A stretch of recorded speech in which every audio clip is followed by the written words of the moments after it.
So our login register, so our user registration is working now. Now before we continue, let's make sure we use env variables to access these API endpoints instead of hard coding, because they will be different in localhost, different in your production site. So instead of writing like this, let's use env file.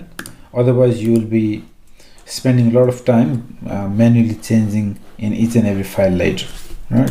So env, let's create that in the root directory, not inside source. Okay, make sure it is here in the root, and here in create react app, any environment variables you want to prefix with react API underscore. Okay, this is the requirement for any environment variables. Make sure you prefix with react API and give it a sorry, not API, react app.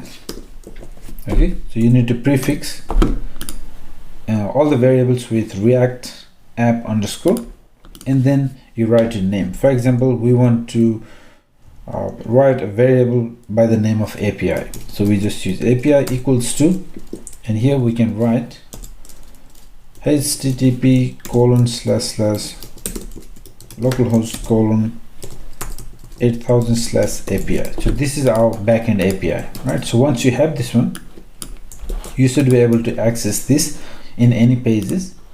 So let's go to register and let's console log, just to make sure we have access to this one.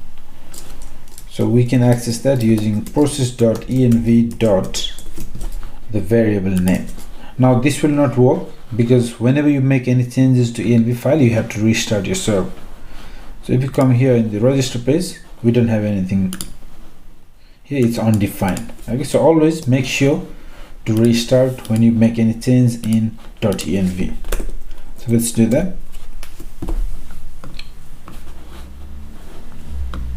Now you can see we have that API endpoint here. Perfect. So that means it's working. Now once you have confirmed that with console log, we can use that. So we remove this one.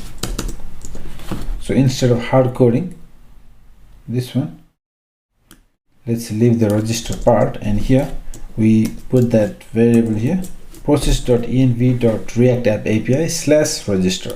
Make sure you are using backticks here. Perfect. Now just to make sure, let's try, and let me try one more time. Run.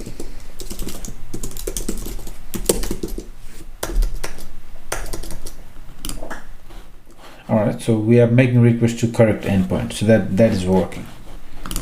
So that's how we can use environment variables in React app. Now one more thing we can do here, and that is move this to a separate folder. So this function, this is to create a register a user. Later we will create another function for login, and so many other functions to interact with our API. So instead of writing everything here in our components, we can move them so that our code is a bit more organized.